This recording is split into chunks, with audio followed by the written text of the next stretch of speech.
Hello, pleasure to be with you. My first question, Johan, I just wanted to ask about the Brussels bombings that we saw. The key suspect, one of the key suspects there, is also linked to the Paris attacks. In your opinion, do you think we're just looking at one terror cell, or is it more likely there's a larger network? Well, look, I think we are talking about not a terrorist act, not fundamentalism, not extremism. We are talking about a war. And that war was started by the West. And in a certain sense, it started back in 1916 with the Sykes-Picot Agreement that led to 2 English colonies, Palestine and Iraq, and 2 French colonies, Lebanon and Syria. And some of the fighting is in that area. They want to liberate Iraq and Syria. But that's only a part of it, because in 1924-25, the Caliphate collapsed to a large extent due to Western action, and they want to recreate the Caliphate. And ultimately, the Islamic State is aiming for something, I think, quite ambitious. I think they're aiming for being the custodians of the 2 mosques in Mecca and Medina. We are in no way talking about some action just up in Iraq and Syria and some revenge against Brussels. And my thinking would be that it is the Brussels of NATO they attack more than the Brussels of the European Union, although the Islamic State is their European Union. Why do you think it is so difficult to catch those responsible and to get a hold of the terror networks that appear to be in Europe at the moment? Well, this is shocking, and they try not to explain it and not to understand it by using vocabulary like terrorism and individualizing and to some extent psychologizing it down to individual persons. We should pay attention to the fact that the Islamic State itself claimed responsibility. And through NATO, there is not the slightest doubt that most European countries have been participating with the United States, bombing, killing Muslims, and attacking Islamic states. So we are in a war, let us face it, and the question is, how do we get out of it? Well, the general rule is that if you kill one soldier of the Islamic State, and they have been killing a lot recently, you get 10 the day after, because of the very, very solid networks they have, and some of them will be in European countries. So that doesn't seem to me to be a very good response. I think a much better response would be for the West to use its impressive military machinery defensively to protect the threatened spaces, threatened by the extreme brutality of the Islamic State. They are brutal, like the West has been brutal. They are brutal on the ground. The West has been brutal, particularly from the air, enormously brutal. Much, much more than the Islamic State in any way. But of course the Islamic State hits the West, so the West certainly has a right to be concerned.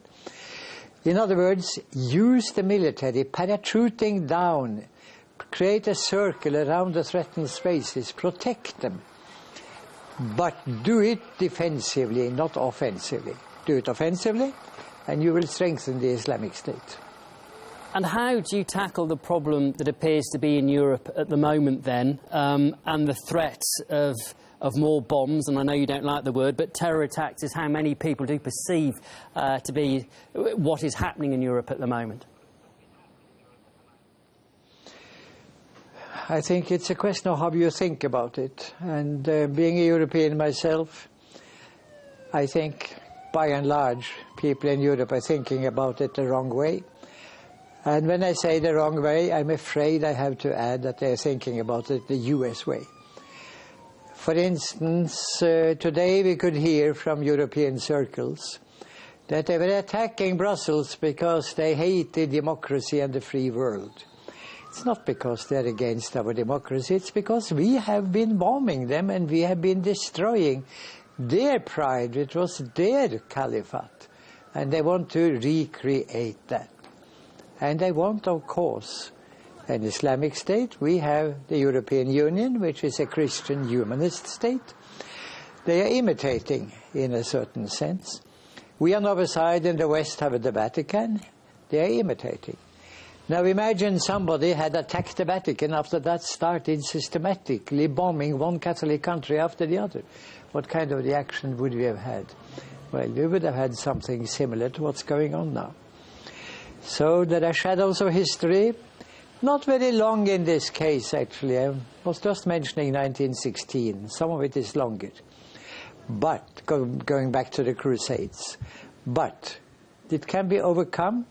I think it would help enormously if European countries, particularly England and France, could say that Sykes-Picot, 1916, encouraging the Arabs to have a revolt against the Turks, Istanbul, and then they would be given freedom, and instead of that they were colonized, to apologize for that. I think that would carry a far way together with defensive defense. I certainly appreciate your take on this, and it's a very different take to what many people are hearing from the leaders of the West at the moment. But how do you actually solve... I mean, many Europeans feel threatened now by what is happening, but obviously there's not going to be a sudden change, you wouldn't think, to the foreign policy of their countries, and they do feel that their countries should be doing more to protect them now against terrorism. But just to be clear, you think there's nothing they can do? I have said something very practical. Defensive defense can be started tomorrow. No problem about it. You need a number of parachutes for soldiers and arms. Encircle the threatened places. They haven't done it, and many of those places have been destroyed. Instead, they have increased the number of Islamic soldiers by killing.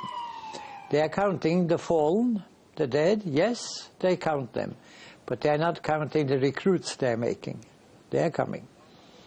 So if European countries want this to become worse, just continue with the policy you are having. If you want to change something, change it. And I think that also applies to Russia, incidentally, but I think the major Russian concern is actually to keep the base, the only base that Russia really has outside the old Soviet Union, as opposed to 800 or so United States bases. So I think that's the major concern. Okay, and well, to add to that, also the concern of terrorists returning back to Russia if they've been radicalised. But look, Johan, I'm awfully sorry we have to leave it there, but thank you ever so much for coming on to RT and giving us your opinion on this. That was Professor Johan Galtung, founder of the International Peace Research Institute, live there from Washington. Thank you. And thanks.